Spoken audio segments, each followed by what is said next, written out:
주일입니다. 금년 사순절은 2월 24일부터 4월 3일까지인데 이제 오늘이 사순절 네 번째 맞이하는 주일입니다. 그리고 다음 주일은 이제 종려주일, 고난주일이라고도 하죠. 그리고 한 주간 고난주간을 지내고 나면 4월 4일이 금년에 부활주일이 되겠습니다. 지난주에는 체포당하신 예수님, 잡히시는 예수님에 대해서 말씀을 드렸습니다. 이제 체포당하신 예수님이 이제 재판을 받으러 이제 빌라도 법정에 서게 되지요. 그래서 빌라도의 불법 재판, 빌라도의 재판 과정을 잠깐 한번 살펴보겠어요. 마가복음 15장에 잘 또 설명이 되어 있는데 마가복음 15장 6절에 보면 명절이 되면, 이 명절은 지금 6월절이에요. 예수님은 정확하게 6월절 날 십자가에 못 박혀서 돌아가셔요. 어린 양 제물이 되셔서. 이 6월절이 되면은 이제 6월절을 지키기 위해서 전국에서 예루살렘으로 다 몰려들죠. 그리고 이제 명절에 전통이 뭐냐면 백성들이 원하는 죄수 한 사람을 이제 석방시켜주는, 놓아주는 전례가 있었단 말이에요. 그런데 7절에 보면 밀란을 꾸미고 그 밀란 중에 살인까지 한, 그래서 체포된 자 중에 바라바라 하는 자가 있는지라. 강도 바라바, 살인자죠. 밀란을 일으키고 또 살인까지 한 아주 흉악범이죠. 이 바라바가 있었는데 11절, 대제사장들의 무리들이 무리를 충동하여 사람들에게 어떻게 충동했겠어요? 협박을 했든지 아니면 돈을 줘가지고, 돈을 줬지요. 성경에는 돈을 줬다고 되어 있죠. 돈을 줘가지고 바라바를 풀어주고 예수님을 십자가에 못 박도록 너희들이 데모를 좀 해달라. 선동을 한 거죠. 선동을. 대제사장들이. 대제사장은 종교 지도자입니다. 예나 지금이나 영적 지도자는요, 종교 지도자들에게 핍박을 받아요. 네. 누가복음 23장 14절 이하에 보면 빌라도가 아무리 재판을 신문을 해도, 빌라도가 아무리 예수님을 죽이려고 백성들이 자꾸 십자가에 못 박으라고 하니까 무슨 죄가 있어서 백성들이 저러노? 신문을 아무리 해도 죄가 있어요, 없어요? 죄가 없어. 빌라도가 총독으로서 로마에서 파견된 그 이스라엘 땅을 다스리는 총독이란 말이에요. 그러니까 사람을 살리고 죽일 수 있는 권한이 있어요. 그런데 아무리 죽이려고 조사를 해도, 신문을 해도 죄를 찾지 못했어요. 그리고 그가 행한 일에는 뭐가 없다? 죽일 일이 없다. 이 사람을 십자가에 못 박을 만한 그런 죄가 없다, 이 말이에요.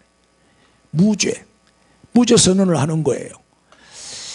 자, 보세요. 분명히 빌라도는 죄가 없는 줄 알아요. 예수님을. 그죠? 그런데 십자가에 못 박아라고 내주지요.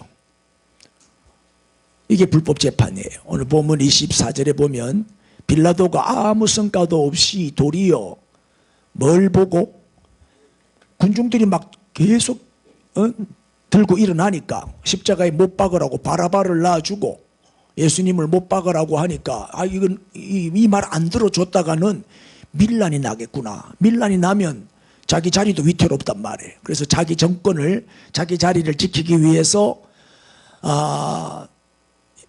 책임을 회피하는 거예요. 물을 가져오너라. 그 대야에 물을 떠오니까 손을 씻어. 나는 이제 여기 관여하지 않겠다. 관여하지 않을 테니까 너희들 마음대로 해라. 이 사람의 피에 대하여 나는 무죄하다. 나는 책임 없다. 너희들이 이 죄값을 당해라. 너희들이 받아라. 나는 책임지지 않겠다 하고 손을 씻어버려요. 손을 떼는 거죠. 여러분, 재판관은, 판사는 재판을 할 때 뭐대로 해야 돼요? 법과 양심대로. 우리 헌법에 나와 있잖아요. 법과 양심에 의해서 판결하도록 되어 있어요. 그런데 빌라도는 뭘 어겼어요? 양심을 어긴 거예요. 백성이 다 대답하여 이르되 그 피를 우리와 누구에게? 우리 자손에게 돌려라. 이에 바라바는 그들에게 놓아주고 바라바는 놔주고 예수는 채찍질하고 십자가에 못 박히게 넘겨주니라. 빌라도는 자기 양심을 어긴 거예요. 십자가에 못 박도록 사형 선고를 내리죠. 그래서 빌라도의 이름이 우리가 예배 시간마다 신앙 고백할 때 사도신경으로 신앙 고백하는데 거기에 빌라도의 이름이 나오죠. 좋게 나와요? 나쁘게 나와요? 대답 좀 안 할 거예요? 빌라도에게 예수님이 고난을 받으사 십자가에 못 박혀 죽으시고 그렇게 예수님을 십자가에 못 박은 사람으로 나온단 말이에요. 유대인이 아니라니까요. 최종 결정자는 빌라도란 말이에요. 끝까지 아니면 아닌 건 아니라고 해야 되는데 밀란이 두려워가지고 자기 자리 흔들릴까 봐 양심을 어기고 죄 없는 무고한 사람을 그것도 아주 잔인무도한 십자가 처형으로 사형 언도를 내렸단 말이에요. 그래서 가장 악명 높은 이름으로 예수님을 죽인 장본인으로 사도신경에 가장 부끄러운 이름으로 그의 이름이 기록되고 말았어요. 2000년 동안 앞으로도 계속 예배 드릴 때마다 모든 성도들은 빌라도를 저주하면서 빌라도를 원망하면서 이 신앙 고백을 하고 있다 이 말이에요. 그 빌라도의 이름이 얼마나 나빴으면 아무도 애를 놓으면 빌라도라고 이름 안 짓잖아요. 그렇죠? 응? 우리가 양심을 지켜야지 사람이고 신앙 양심을 지켜야지 신앙인이요. 아멘. 이게 불법 재판이라는 거지. 응? 자야, 이 대제사장들이 사람들을 동원해가지고 돈을 줘가지고 충동질 했잖아요. 이거 얼마나 잘못된 거예요. 우리나라가 지금 이래 돌아가잖아. 또 뭐 서울시장 후보라는 사람이 나와가지고 10만 원씩 또 준대. 여러분 선거 끝나고 나서 줘야지 선거 전에 주는 거는 뇌물이죠. 그건 선거법 위반이죠. 그 사람은 서울시장이 될 사람이 아니고 감방에 가야 될 사람이죠. 아멘한 사람만 사람이요. 어떻게 그럴 수가 있냐 이 말이에요. 이 유전 무죄, 무전 유죄. 이 돈이면 다 되는 거예요. 뭐든지 돈으로 다 하려고 하는 거예요. 이 어리석은 사람들은 돈만 주면 찍어주니까. 이번에는 돈 받고 찍어주지 마세요. 우리는 상관없어. 우리는 뭐 서울시장, 부산시장이니까. 그리고 무슨 말씀이 아까 있었죠? 25절에 백성이 다 대답하여 이르되 그 피를 우리와 누구에게? 우리 자손에게 돌려라 그랬잖아요. 그래서 유대인들이 예수님을 십자가에 못 박아 죽인 죄로 얼마나 그 무서운 형벌을 받았어요. 600만 명이나 히틀러에 의해서 학살당했죠. 맞죠? 유대인들 청소해 버리려고 했다니까. 그래서 히틀러는 사탄 마귀를 상징하잖아요. 예? 거기다가 2000년 동안 나라 없이 전 세계를 떠돌아다니는 유랑민족이 되고 말았어요. 그건 2000년 만에 다시 회복이 됐잖아요. 지금도 이스라엘 땅 평화가 없어요. 예루살렘 이름은 평화의 도시인데 샬렘이 평화라는 뜻이잖아요. 말은 샬롬인데 샬롬이 없어요. 지금도 전쟁터예요. 언제 터질지 몰라. 화약고지요, 화약고. 예수님을 죽인 죄로 지금 벌 받고 있는 거지. 그 형벌이지. 자, 이제 고난 당하시는 이제 재판을 받았으니까 불법 재판이지만 사형 선고를 받았잖아요. 십자가 처형을 빌라도가 허락을 해버렸잖아요. 그러니까 이제 십자가 지러 가셔야지. 그 십자가 지러 가시는 그 과정이 오늘 본문에 또 잘 설명이 되어 있어요. 자, 먼저 26절을 보면 바라바는 놓아주고 예수는 뭐 했다? 채찍질. 근데 이 채찍질은 가장 잔인한 채찍질이에요. 손을 일단 기둥에 묶어, 손을 못 움직이도록 기둥에 묶어 놓고 옷을 다 벗겨. 완전 알몸으로 다 벗겨. 얼마나 창피해요. 그때 예수님 나이가 33세인데 그리고 채찍을 가지고 등을 때리는데 온몸에 채찍 자국이 없는 데가 없을 정도로 많이 맞았어요. 그 채찍은 그냥 채찍이 아니에요. 여러 가닥으로 된 채찍인데 거기에다가 나비 모양의 납덩이, 쇠덩이, 요런 쇠조각 요런 거를 붙여가지고 만든 채찍이에요. 딱 때리면 살찜이 튕겨나가요. 박고랑이 착착 일어나는 채찍이에요. 그거를 3시간이나 맞았어요. 그 요세푸스의 기록에 보면은 등뼈가 다 드러났어요. 온몸에 채찍 자국이 없는 데가 없어. 에? 온몸에. 성한 데가 한 군데도 없을 정도로 채찍을 많이 맞았어요. 그 뼈가 드러나고 한 대 때릴 때마다 살찜이 튕겨나가니까 박고랑이 일어나니까 피가 막 펄펑펑펑 쏟아지는 거죠. 예? 왜 그렇게 때리냐? 십자가에 매달기 전에 왜 채찍으로 때리냐? 십자가의 고통이 너무나 극심하기 때문에, 너무나 크기 때문에 미리 때려가지고 몸을 단련을 시킨다는 거예요. 십자가의 그 고통을 이겨내기 위해서 미리 때려서 면역성을 길러주기 위해서 고통을 주는 거예요. 고통을 많이 당하고 난 다음에 십자가를 지면 그래도 별로 고통을 못 느끼고 그 십자가를 이제 지게 된다는 거죠. 예수님은 3시간을 채찍에 맞으시고 9시간을 피를 흘렸어요. 온몸이 피투성이가 돼 피분복이 된 거죠. 그 다음에는 28절, 그의 옷을 벗기고 뭘 입혔어요? 홍포를 입혀요. 이게 무슨 뜻이죠? 조롱하고 희롱하는 거잖아요. 홍포는 왕들이 입는 왕복이잖아요. 우리가 군대 가면은 입대를 딱 하면은 옷을 싹 다 벗겨요. 속옷까지 싹 다 벗겨가지고 집으로 보내요. 보내고 이제 군복을 입히죠. 속옷, 팬티, 양말까지 전부 다 군복으로 갈아입어요. 왜 그래요? 과거와 단절해라. 과거로부터 단절시키는 거죠. 그리고 똑같이 옷을 입혀놓으면 뭐 자존심도 없고 체면도 없고 지위도 없고 신분도 없고 인격도 없고 다 똑같아. 우리 목욕탕 가면 다 똑같죠. 벗겨놓으면 다 똑같잖아. 높고 낮고 어디 있어? 다 똑같지. 아멘. 그렇다니까. 그리고 똑같이 옷을 입혀놓으면 다 똑같아지는 거야. 그와 같이 옷을 벗기고 속옷까지 다 벗기고 그 다음에 홍포를 입혀요. 홍포를 입혀놓고는 뭐라고 조롱을 해요? 에? 뭐라고 조롱해요? 유대인의 왕이여 평안할지어다. 네가 유대인의 왕이냐? 아이고 왕이시여 평안하십시오. 이러면서 이제 조롱을 하는 거지. 그 다음에 이제 29절에 머리에 뭘 씌워요? 가시관을 씌워요. 가시관을 씌우니까 어떻게 돼요? 머리가 찔리니까 얼굴이 붉은 피로 물들겠지요.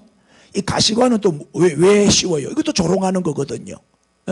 29절에 가시관을 엮어 머리에 씌우고, 이게 왕은 항상 보좌에 앉을 때, 왕자에 앉을 때 뭘 써요? 머리에 왕관을 쓰잖아요. 왕관. 이 왕관이 권위를 상징하는 거거든. 그러니까 왕관 대신에 가시관을 세워놓고는 또 조롱하는 거예요. 왕이니까.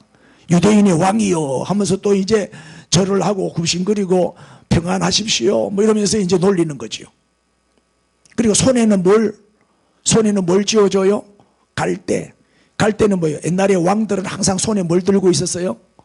홀. 이 홀을 다 가르치면, 그죠? 이 무슨 지시 내리고 명령할 때, 판결을 내릴 때 홀을 사용했는데, 이게 또 왕의 상징이고 왕의 권위를 의미하잖아요. 그래서 이제 홀 대신에 갈대를 손에다가 집어주지요. 그리고는 무릎을 꿇고 희롱하여 이르되 유대인의 왕이여 평안할지어다. 예수님은 그뿐만 아닙니다. 30절에는 얼굴에 뭘 뱉어요? 침을 뱉어요. 여러분 얼굴에 침 뱉음 당해봤어요? 그 모욕은 참을 수가 없죠. 죽이고 싶죠. 또 갈대를 빼앗아서 어디를 때렸다? 머리를 때렸어요. 애들도 머리 때리면 제일 싫어해요. 머리는 때리면 안 되죠. 머리는 쓰다듬어줘야지 때리면 안 돼. 자존심 얼마나 상하고 모욕을 주는 것이 머리 때리는 거예요. 마스크를 쓰고 있으니 뭐 듣고 있는지 반응을 도대체 알 수가 없어요. 설교 잘 듣고 있습니까? 그래. 그럼 고개라도 좀 끄덕끄덕 해봐. 아유, 아멘을 좀 하든가. 자, 31절 보세요. 희롱을 다한 후에 그 다음에 어떻게 해요? 홍포를 벗겨. 그리고 도로 그의 옷을 입히고 십자가에 못 박기 위해서 어떻게 끌고 나가? 개처럼, 저기 개처럼이 빠졌네. 개처럼 끌고 나가는 거예요. 안 가려고 하는 억지로 막 질질질 끌고 나가는 거죠. 예수님은 이렇게 온갖 모욕과 수모와 능욕을 당하시면서도 침묵하셨어요. 한마디 말이 없었어요. 왜 이러냐 한마디 불평이 없었어요. 여기에 대해서 보세요. 그림을 좀 보여드릴게요. 저게 채찍인데, 예수님이 맞은 채찍인데 끄트머리에 보세요. 뭐가 있어요? 쇠조각 납덩어리를 붙여놨죠. 그래서 저걸로 때리니까 여러 가닥이란 말이에요. 쫙쫙 때리면 그냥 뼈가 다 드러나는 거지. 네? 보세요. 채찍에 맞은 예수님의 모습을 보세요. 저렇게 잔인하게 예수님은 우리의 죄를 대신 담당하시고, 예수님은 저렇게 맞을 이유가 없는 분이잖아요. 의인이잖아요. 죄인인 우리를 대신해서 맞으신 거예요. 저게. 자, 홍포를 입은 모습을 보세요. 손에 갈대도 찧어졌죠. 이렇게 해놓고는 조롱을 하는 거예요. 유대인의 왕이여 하면서 조롱을 하는 거예요. 모욕을 주는 거죠. 가시관을 쓰신 예수님의 얼굴입니다. 저런 고통을 당하신 거예요. 자, 예수님이 가시관을 쓰시고 피를 흘린 것은요, 가시는 저주를 의미하잖아요. 그래서 우리의 저주를 대신 담당하신 거예요. 채찍에 맞아 피 흘렸잖아요. 채찍은 뭐예요? 그가 채찍에 맞음으로 우리가 나음을 입었다고 했잖아요. 그러니까 신유의 피지요. 조금 설명드릴게요. 베드로전서 2장 22절. 그는 죄를 범하지 아니하시고 그 입에 뭐도 없다. 죄를 지은 적도 없고 죄를 알지도 못하시는 분이잖아요. 거짓이 없어요. 예수님은 그 입에 한 번도 거짓을 말하신 적이 없어요. 또 23절에 욕을 당하시되, 그 다음에 맞대어 욕하지 아니하시고 고난을 당하시되 위협하지 아니하시고 오직 공의로 심판하시는 누구에게? 하나님에게 부탁하시며. 여러분, 억울한 일 당할 때 절대 보복하지 마세요. 원수 갚지 마세요. 우리는 성경대로 해야 돼요. 누구한테 맡겨라? 원수를 갚아주시는 하나님께 맡기세요. 내가 철저히 갚아주리라. 내가 갚아줄 테니까 원수 갚지 말라 그랬어요. 그 대신에 하나님이 갚아주신단 말이에요. 그때까지 인내하고 기다리세요. 정말 하나님을 믿는다면 인내하고 참고 기다리란 말이에요. 에? 내가 복수하는 것은 하나님 뜻이 아니야. 계속 24절 보세요. 친히 나무에 달려.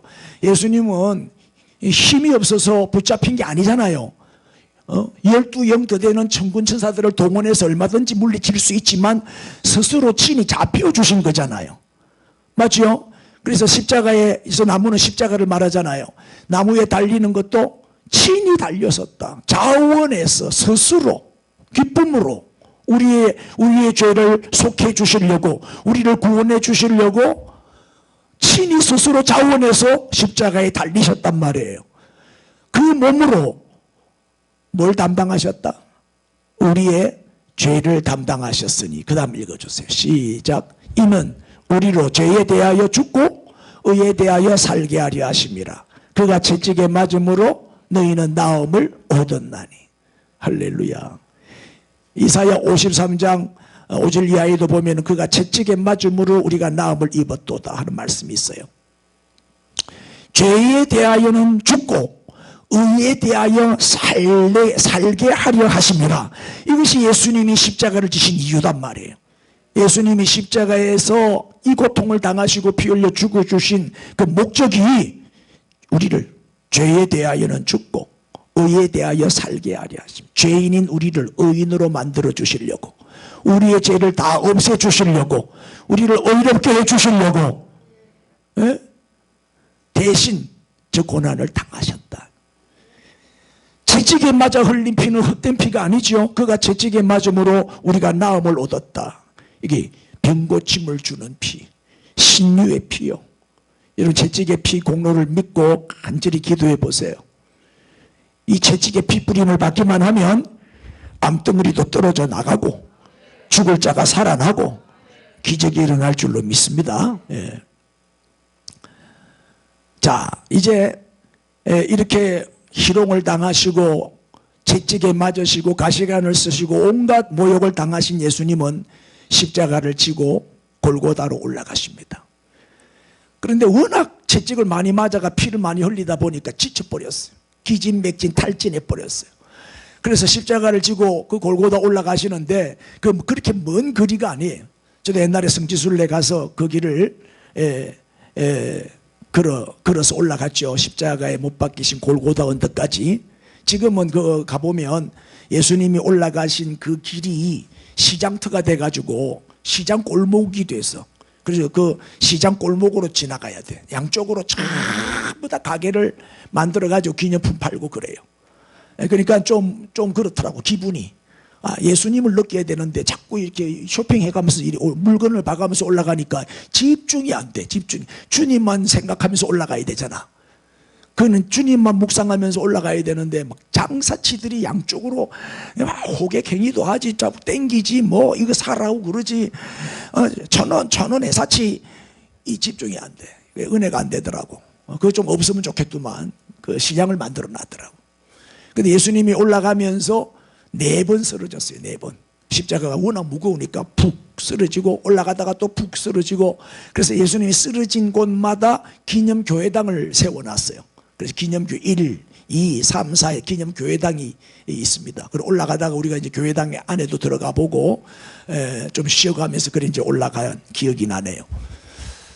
그러다 보니까 자, 골고다 언덕까지 한참 올라가야 되는데 자꾸 예수님이 쓰러지니까 시간은 자꾸 지체되니까 어떻게 했어요? 32절 나가다가 시몬이란 구레네 사람을 만나매. 그래서 구레네 시몬이라 그러죠.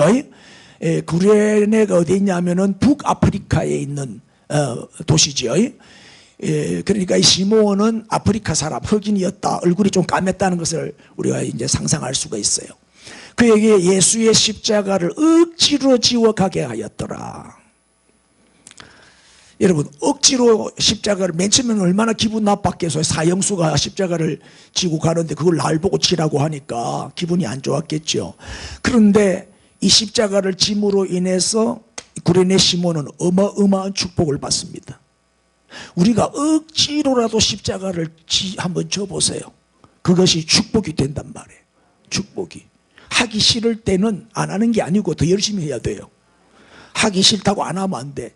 억지로라도 주의를 지키고, 억지로라도 예배를 드리고, 억지로라도 봉사를 하고, 억지로라도 장구를 치고, 억지로라도 열심히 이렇게 헌금도 하고 봉사도 하면 그게 다 축복이 되더라 이 말이에요.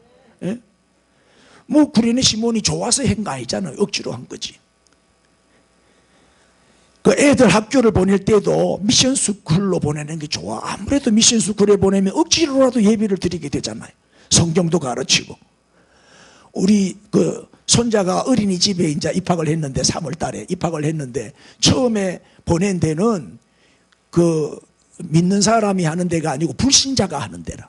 불신자가 하는 데니까 우리 손자는 이제 훈련이 돼가지고 음식만 나오면 기도하고 아멘 하고 밥을 먹거든.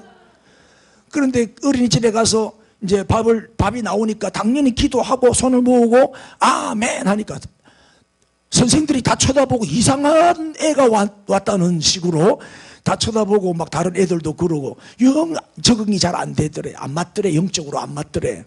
그리고 뭐 이상한 주문을 외우고 그래서 안 되겠다. 교회에서 하는 어린이집으로 보내려고 아무리 수소문을 해봐도 지금 서울 강남 개포동에 사는데 없더래요. 교회가 어린이집을 하는 교회가 없더래요. 그래가지고 또 막 수소문하니까 마침 그 교회 권사님이 어린이집을 자기 아파트에서 하는데 권사님이 원장이라. 그러니까 권사님이 하는데 보내면 그래도 성경도 가르치고 예배도 드리고 기도도 하고 하니까 분위기가, 영적 분위기가 안 되겠어요. 그리고 선생들이 다 믿는 사람들이래요. 선생님들이. 그래서 좀 규모는 작지만 글로 보냈다는 거예요. 글로 보내니까 얼마나 좋아하고 또 선생님들도 좋아하고 또 기도 잘하지, 아멘 잘하지. 또 분위기가 예배 분위기니까 너무너무 좋다는 거예요. 여러분, 아무리 시설이 안 좋아도 믿는 사람이 경영하는 어린이집에 보내야지 세상 사람들이 한데 보내놓으면 다 배려. 애들 어릴 때 교육이 얼마나 중요한데. 아멘. 세상 교육 요새는 학교도 못 보내겠어. 나 지금 우리 뭐 하율이 학교 입학했는데 불안해. 또 이 정교조들이 교육계를 다 장악해가 있기 때문에 또 이상한 무슨 공산주의 가르치고 동성애 가르치고 이 세상적인 악법을 가르치면 교회 또 이 어릴 때는 가르치는 대로 바로바로 입력이 되기 때문에 백지와 같잖아요. 그래 걱정이 돼. 빨리 우리 교회가 대안학교, 기독교, 샘솟는 기독학교를 만들어가지고 대안학교를 어릴 때부터 신앙으로 가르쳐야 돼. 신앙으로. 말씀으로 가르쳐야 돼.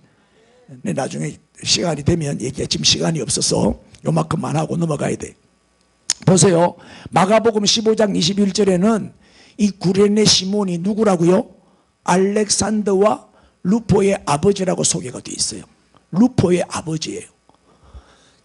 여러분, 나는 하기 싫어도 할 수 없이 해야 되는 경우가 있잖아요. 그것도 우연이 아니에요. 그것도 하나님의 섭리예요. 하나님의 이끄심이고 또 하나님의 인도하심이더라 이 말이에요. 로마서 16장 13절에 루포, 구레네 시몬에 관한 기록이 나와요. 주 안에서 택하심을 입은 누구? 루포와 그의 어머니에게 문안하라.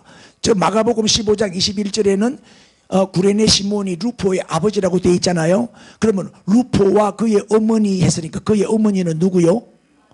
그렇죠. 시몬의 아내잖아요. 그의 어머니는 곧 내 어머니니라. 사도 바울의 고백이에요. 그러니까 사도 바울이 루포의 어머니 즉 구레네 시몬의 아내는 신실한 그리스도인이고 나의 동력자고 내 사역에 너무나도 큰 힘이 됐던 사람이기에 문안해라. 이 구레네 시몬은, 구레네는 그 함 자손들이죠. 아프리카는 다 함 자손들이잖아요.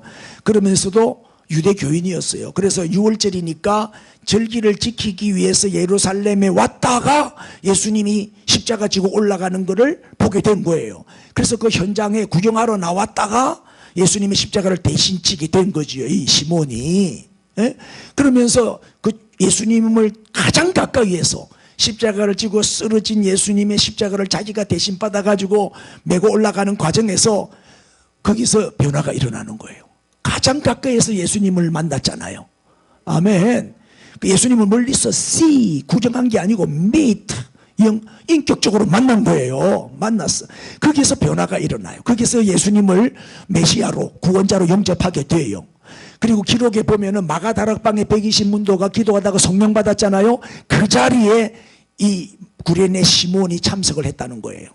거기서 성령을 받은 사람 중에 하나예요. 그리고 안디옥 교회의 설립자 명단에 구레네 사람이 나와요. 그 사람이 바로 시몬이에요. 시몬. 그러니까 안디옥 교회 설립자 중에 한 명이었다 이 말이에요. 그리고 그의 아들, 두 아들이 있었는데 알렉산더는 예루살렘에서 사역했고 루포와 그의 어머니는 로마 교회를 섬겼어요. 평생 주를 섬긴 가문이 됐죠. 보세요. 억지로라도 십자가를 지면 저런 은혜가 임하는 거예요. 그 가족이 다 복음화되고 구원받고 귀한 일꾼이 돼서 쓰임받는 초대교회에 아주 중요한 인물들이 됐더라 이 말이에요. 에? 자, 억지로라도 십자가를 지면 축복이다. 인사합시다. 하기 싫을 때는 억지로라도 합시다. 오늘 안 올라 하다가 오신 분이 한 분 보이는데 참 잘 오셨어요. 억지로라도 와야 돼요. 할렐루야. 자, 그 다음 보세요. 그림을 한번 보세요. 저 왼쪽 그림이 이제 예수님이 십자가를 지고 올라가는데 비틀거리는 모습이죠. 자꾸 쓰러지니까 오른쪽 밑에 그림이 구레네 시몬이 이제 십자가를 대신 짊어지는 장면이에요. 저 영화가 나온 거 있죠? 지저스 영화. 그 영화를 이렇게 찍은 사진이에요. 자, 33절로 이제 갑니다. 드디어 어디까지 올라가요? 골고다. 이 골고다의 뜻이 해골이라는 뜻이에요. 뭐 그 지형이 해골처럼 생기기도 했지만 해골이 많단 말이에요. 왜냐하면 처형장이니까. 그래서 십자가에 이제 극악무도한 사형수들은 십자가 처형을 했으니까 거기서 죽여서 거기서 장례를 치르다 보니까 그 지역에는 뭐가 많아? 무덤이 많겠죠. 무덤이 많고 무덤이 많다는 얘기는 해골이 많다 이 말이에요. 그리고 골고다, 그 언덕 이름이 골고다인데 히브리어로 골고다고 라틴어로는 저 골고다 지역을 갈보리라 그래요. 갈보리. 그래서 아까 찬송 불렀죠. 갈보리 산 위에 십자가 섰으니 할 때 그 갈보리 산이 바로 골고다를 말하는 거예요.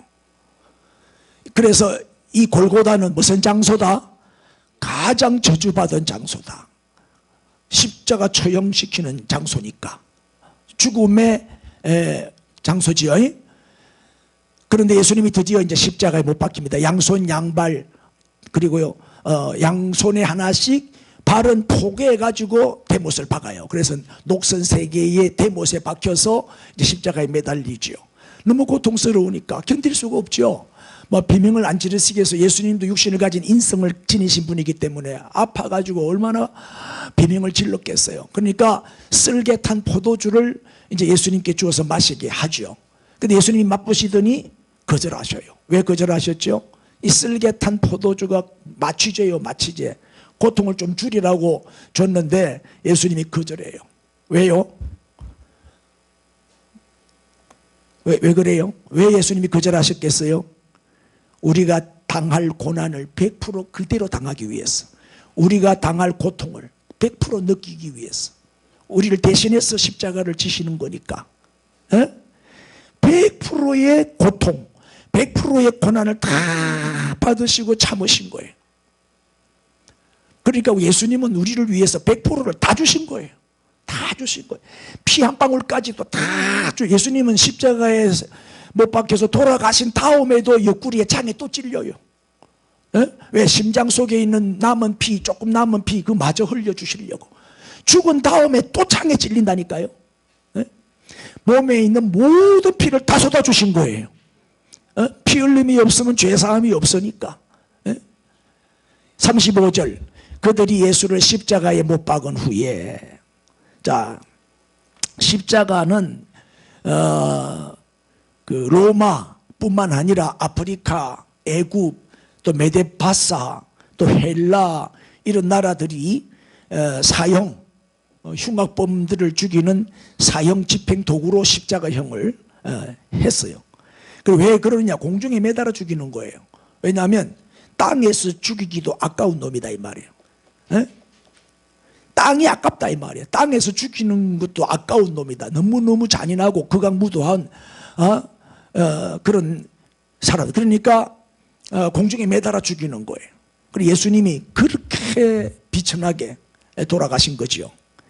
너무나 잔인하기 때문에, 너무너무 끔찍하고 고통이 크기 때문에 로마 시민권을 갖고 있는 사람은 어떤 큰 죄를 지어도 십자가 처형은 안 해요. 십자가 처형은 누구한테 했다? 보통 이제 이 십자가에 못 달면 그날 못 박히면 그날 죽는 게 아니에요. 건강한 사람들은요 한 3일 가요. 3일, 뭐 일주일씩 가는 사람도 들어있다고 그래요. 그래서 3일 동안 십자가에 매달려서 밤에는 춥지요, 낮에는 덥지요, 또 독수리 매가 날라와서 이렇게 뜯어먹으려고 가까이 오지요. 그 고통 가운데 서서히 몸에 피가 한 방울 한 방울 떨어져 나가면서 피를 말려서 죽이는 게 십자가 죽음이에요. 3일 동안 그 십자가에 매달려 고통당하다가 죽는단 말이에요. 그래서 가족들이 뇌물을 줘요. 빨리 죽여달라고. 더 고통당하는 것을 못 보겠으니 제발 좀 빨리 죽여주십시오 해서 뇌물을 주면은 다리도 끊고 창으로 찔려서 빨리 죽게 해줘요.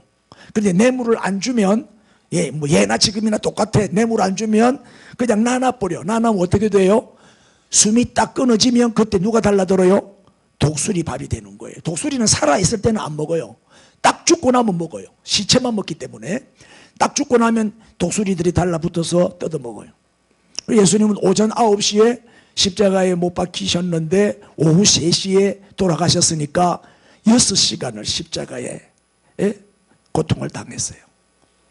너무나 채찍을 많이 맞았고 피를 너무 많이 흘렸기 때문에 6시간 만에 돌아가신 거예요. 정말 빨리 돌아가신 거지. 그런데 예수님은 다리를 꺾었어요, 안 꺾었어요? 꺾을 필요가 없었죠. 이미 죽은 것을 보고 다리는 꺾지 아니하고. 왜? 다시 부활하실 몸이니까. 다리를 꺾어 놓으면 부활하신 예수님이 뚝뚝거리면서 나오면 되겠어요? 그죠? 당당하게 걸어 나오셔야 되니까. 다 이것도 성경의 예언이 그대로 성취된 거예요. 우연은 없어요. 주로 이제 십자가는 누구를 못 박았다고요? 노예들. 식민지, 유대인들은 그 당시에 로마의 식민지였잖아요. 유대인들은 거의 십자가에 못 박아 많이 죽였어요. 나중에 베드로도 십자가 처형당했잖아요. 반란자, 살인자, 행악자 이런 사람들을 십자가에 못 박았는데 로마 시민권자는 어떻게 했다? 제외했다. 그래서 바울은 로마 시민권을 갖고 있었기 때문에 교수형을 당했고, 베드로는 같은 유대인인데도 바울은 출신 성분이 좋아가지고 로마 시민권을 갖고 있는 거예요. 우리가 미국에서 태어나면 미국 시민권 받잖아요. 그와 같이. 그래서 베드로는 유대인이니까 십자가에 거꾸로 매달려 순교당했죠. 예수님이 십자가에 바로 못 박혔을 때 나는 거꾸로 매달아 달라. 나는 예수님처럼 바로 매달릴 자격이 없다. 그래서 거꾸로 매달려서 순교를 당합니다. 이게 십자가예요. 그 다음에 이 십자가 주변에서 일어난 일을 봅시다. 첫째 35절, 그 옷을 제비 뽑아 나누고. 자, 제비 뽑아 나누고 이 무슨 뜻이죠?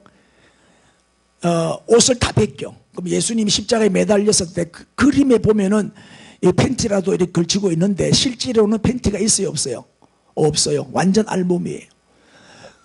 인권도 뺏기고 체면도 뺏기고 자존심도 뺏기고 나중에는 뭐까지 뺏겼다? 옷까지 다 뺏겼어.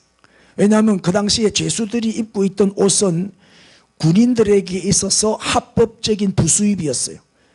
지금부터 2000년 전에 옷이 귀했거든요. 옷이 귀해요. 옷 한 벌이면 평생 입었어요. 두 벌, 세 벌 옷 없어요. 예수님 사울 봐도도 두 벌 옷이 없었잖아요. 한 벌 옷으로 평생 그냥 입고 사는 거예요.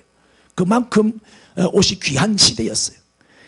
특별히 이제 예수님의 옷은 통으로 짠 옷이에요.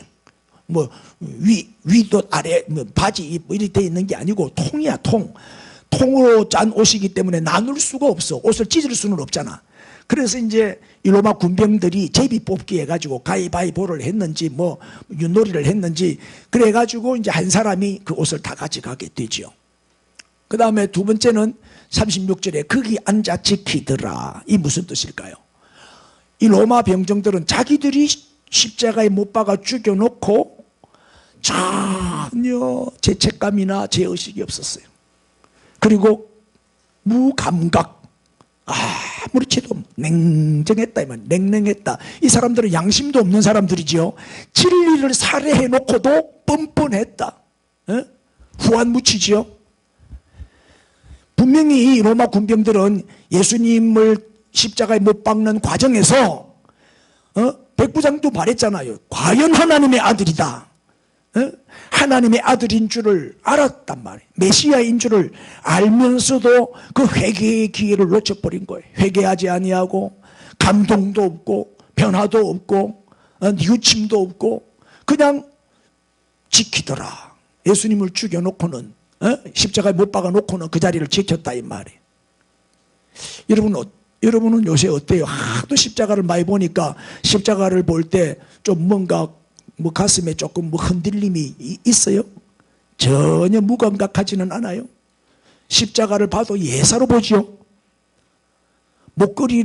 십자가 목걸이를 걸고 다니면서도 그냥 액세서리로 걸고 다니는 거지. 장식품으로 십자가, 뭐 우리 집에도 가면 뭐 십자가로 만든 장식품 많아요. 전 옛날에 외국에 돌아다닐 때 그 나라 가면 꼭 기념품을 하나씩 사서 모으던 그런 습관이 있어요. 우리 집에 어마어마하게 많이 모아놨어요. 전부 다 십자가가 거의 다 들어있죠. 십자가만 보면 샀으니까 주님이 좋았어. 막 감동받아가면서 샀는데 지금은 뭐 예사로 보죠. 가끔 먼지 묻으면 닦아주고, 나는 아무도 안 닦았지만은. 또 반지도 요새는 십자가 반지 많이 끼고 다니더라고. 교회를 볼 때마다 교회 건물에 종탑에 십자가가 다 붙어 있는데도 우리는 예사로 봐요. 멋지네, 잘 만들었네, 장식품 좋네, 그 정도지. 십자가를 보고 뭐 은혜를 받는다든지, 십자가를 보고 눈물을 흘린다든지, 십자가를 보고 막 회개를 한다든지 그런 일이 잘 없잖아요. 오늘 그 첫사랑이 회복되기를 바랍니다. 세 번째는 37절에 그 머리 위에는 뭐라고요? 십자가 위에 뭘 붙여요? 죄패를 붙이는데 죄패의 내용이 뭐다? 유대인의 왕 예수 그렇게 적어놨어요. 유대인의 왕이라고 붙여놨어요. 그런데 요한복음 19장 20절에 보니까 많은 유대인이 이 패를 잃는데 그 다음에 히브리 말 또 로마 말 또 헬라 말 세 나라 언어로 기록이 된 거예요. 이 무슨 뜻, 뭘 뜻하지요? 예수님은 히브리의 왕만 아니라 히브리와 로마와 헬라, 그 당시에는 뭐 로마 헬라가 거의 다니까, 맞죠? 세계 중심이잖아요. 그러니까 온 인류의 왕이라 이 말이에요. 아멘. 예수님은 온 인류의 왕이시고 온 인류의 구원자이시고 온 인류의 메시아이시다. 그러니까 히브리 말, 히브리의 종교, 또 로마의 법, 또 헬라의 철학, 이 모두가 다 예수님은 하나님의 아들이십니다. 예수님은 왕이십니다. 온 우주를 다스리시는 만왕의 왕이십니다. 라는 것을 인정하는 증거가 되는 거예요. 저것도 우연이 아니라 이 말이에요. 여러 나라 말로 기록이 됐어. 38절. 이때에 예수와 함께 누구도 강도 두 사람이 십자가에 못 박히니 하나는 우편에 하나는 좌편에 있더라. 자, 죄가 하나도 없으신 예수님과 죄가 가장 많은 아주 잔인무도한 악한 두 강도가 함께 십자가에 달리신 거예요. 전혀 죄 없는 예수님이 가장 죄 많은 사람들하고 같이 십자가에 매달리신 거예요. 예수님은 평소에도 죄인들하고 어울렸죠. 나는 죄인을 구원하러 왔노라. 그죠? 의인을 위해서 온 게 아니다. 죄인을 위해서 왔다. 그러시면서 장녀들, 세리들, 또 뭐 약한 자, 병든 자, 가난한 자, 소외된 자, 비천한 자, 그런 사람들을 오히려 가까이 하시고 친구가 되어주시고 치료해 주시고 도와주시고 했죠. 그러시더니 돌아가실 때도 강도들 사이에서 돌아가셨어요. 이유가 뭘까요? 우리 예수님은 죄인을 구원하기 위해서 오셨기 때문이에요. 이게 십자가예요. 이게 기독교예요. 이게 교회란 말이에요. 교회는 의인들이 모이는 곳이 아니에요. 대부분의 사람들은 그렇잖아요. 나 같은 죄인이 어떻게 교회 다니겠냐고. 죄인이니까 교회 나와야지. 나 같은 죄인이니까 교회 나와야 되는 거예요. 예수님은 죄인을 구원하기 위해서 오셨다니까요. 그래서 교회에 와서 회개하고 죄인이 변하여 의인이 되는 곳이 교회란 말이에요. 이게 기독교란 말이에요. 누구든지 예수를 믿으면 의인 되잖아요. 이전 것은 지나갔으니 보라 새 것이 되었도다. 새 사람이 된단 말이에요. 할렐루야. 그 다음에 보세요. 죄가 전혀 없으신 예수님과 가장 악한 두 강도가 너무나 대조적으로 나오잖아요. 그 다음에 39절. 지나가는 자들은 자기 머리를 흔들며 예수를 모욕하고, 자, 지나가는 그 유대인들이겠죠. 주로 이제 6월절 지키려고 전국에서 모여든 유대교 교인들이겠죠. 예수님을 욕했어요. 또 40절. 이르되 성전을 헐고 사흘에 짓는 자여, 네가 만일 하나님의 아들이어든 자기를 구원하고 십자가에서 내려오라. 이게 다 모욕하고 희롱하는 말이죠. 그래서 놀리는 거죠. 또 그와 같이 누구도 대제사장들과 서기관들과 장로들도 같이 유대인들과 함께 희롱을 했어요. 거기다가 44절에는 함께 십자가에 못 박힌 강도들도 이와 같이 욕하더라. 자, 지나가는 자들, 대제사장, 서기관, 장로들, 그 다음에 강도들까지 예수님을 모욕했어요. 가장 영광스러운 하나님의 아들이 가장 천박한 저 인간들에게 온갖 조롱과 멸시와 모욕을 당하신 거예요. 그 다음 보세요. 저게 예수님이 입었던 통옷입니다. 속옷, 겉옷 많이 떨어졌죠. 저기 정확한지는 모르겠는데 하도 오래돼가지고 2000년 전에 오시니까 예수님이 입었던 옷으로 저렇게 예수님 십자가에 매달린 모습을 보세요. 온몸이 피투성이가 돼서 매달리셨어요. 자, 군병들이 밑에서 예수님의 저 옷을 서로 가지려고 지금 가위바위보 하는 제비 뽑는 장면입니다. 자, 십자가 주변의 사람들, 자, 요걸로 이제 말씀을 마무리할게요. 첫째는 십자가 앞에 있어도 십자가를 찾지 못했어요. 십자가 앞에 있으면서도 십자가를 찾지 못했다. 무슨 뜻이냐? 이게 사탄의 장난인데, 사탄은 우리가 십자가를 딱 보면 거기서 우리는 십자가를 볼 때마다 누구를 생각해야 돼요? 예수님을 생각해야 되잖아요. 아멘. 날 위해 고난당하시고 피 흘려 죽어주신 예수님, 저 십자가 때문에 내가 구원받았고 저 십자가 때문에 내가 죄사함 받았다. 영광의 십자가, 자랑스러운 십자가. 그래서 십자가가 너무 고맙고 그 은혜를 생각하면 눈물이 나고 감격이 되고 우리의 잠든 영혼이 막 깨어나고 그러잖아요. 그래야 정상이죠. 그런데 사탄은 십자가를 장식품으로 만들어 버렸어요. 십자가를 액세서리로 만들어 버렸어요. 그냥 기념품으로 만들어 버린 거예요. 그러니까 십자가를 목에 걸고 다니면서도 맹숭맹숭 냉랭한 거예요. 아무런 감동이 없어요. 감격이 없어. 여러분, 십자가 목걸이를 혹시 걸고 있다면 십자가의 사람이 되십시오. 응? 십자가를 여러분 목에 걸고 범죄한다면 사탄이 우리를 얼마나 조롱하겠어요. 예? 신앙의 가장 큰 위기가 뭡니까? 십자가 앞에서 무감각한 거예요. 십자가 앞에서 감동이 없는 거예요. 그게 가장 큰 위기요. 예? 십자가의 은혜, 십자가의 사랑, 그 십자가의 감격을 오늘 회복하고 돌아가시기를 바랍니다. 십자가만 보면 막 눈물이 나고 회개가 나고 감사가 넘치고 감동이 넘쳐야지. 아멘. 그 다음에 자신의 죄를 감추기 위해서 십자가를 저주하고 조롱을 한 거예요. 십자가는 왜요? 십자가를 볼 때마다 우리는 양심이 찔려요, 안 찔려요? 왜? 내 죄 때문에 예수님이 저 십자가를 짊어지셨기 때문에 십자가를 볼 때마다 양심이 괴롭고 양심이 찔리고, 이 십자가가 내 죄를 고발하잖아요. 십자가는요 우리의 죄악과 더러움을 다 드러내요. 다 드러내. 우리의 죄를 공격하잖아요. 그래서 십자가를 볼 때마다 우리는 회개한단 말이에요. 이게 십자가의 능력이죠. 보세요. 서대반이 설교했을 때 사람들이 양심이 막 찔리니까 회개할 생각은 안 하고 돌로 쳐 죽였다니까요. 이게 사람 죄인들의 모습이죠. 회개해야 할 시간에 서대반을 오히려 돌로 쳐 죽였다고. 예수님도 마찬가지 아니에요? 그래서 예수님이 죽임을 당하신 거예요. 자, 오늘 본문에는 없지만 누가복음 23장에 이제 그 두 강도에 관한 기록이 이렇게 나와요. 달린 행악자 중에 하나는 비방하여 이르되 네가 그리스도가 아니냐? 너와 우리를 구원하라. 이제 둘 중에 하나가 예수님을 이제 조롱하는 내용이죠. 40절. 하나는, 그런데 또 다른 한 사람은 그 사람을 꾸짖어 이르되 네가 동일한 정죄를 받고서도 누구를 두려워하지 않느냐? 하나님을 두려워하지 않느냐? 예수님이 누구다? 하나님이라는 것을 알았단 말이에요.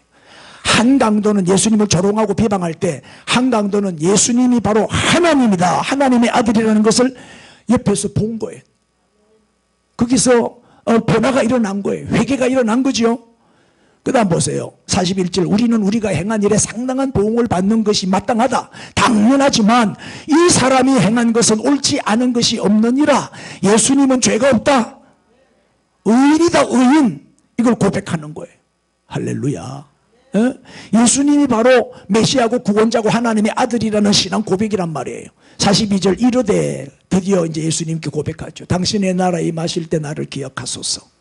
43절에 예수께서 이르시되 진실로 내게 이르노니 오늘 네가 나와 함께 낙원에 있으리라. 그래서 구원받게 되는 거예요. 이렇게 흉악무도한 잔인무도한 사형수도 예수만 영접하면 모든 죄 사함받고 낙원에 들어가는 구원의 축복을 받는단 말이에요. 죄사함의 축복 말이에요. 결론. 자, 우리 십자가를 볼 때마다 다시 감격합시다. 아멘. 십자가를 볼 때마다 감사가 살아나고, 나 같은 죄인 살려주시려고 예수님이 저 십자가를 지셨다, 그 생각만 하면 얼마나 감격하고 고마워요. 그리고 나쁜 짓 할 수가 없죠. 죄를 지을 수 없죠. 죄에서 떠나게 되겠죠. 왜? 내 죄 때문에 예수님이 십자가를 지셨는데 내가 또 죄를 지으면 또 예수님을 십자가에 못 박게 되잖아. 죄를 떠나야 돼요. 회개하고 변화되고, 이제는 십자가가 부끄러운 십자가가 아니고 뭐예요? 십자가를 자랑하고 십자가를 증거하는 저와 여러분이 될 수 있기를 우리 주님의 이름으로 축원합니다. 예, 다 일어나세요. 통성으로 한번 기도하겠습니다. 우리 기도문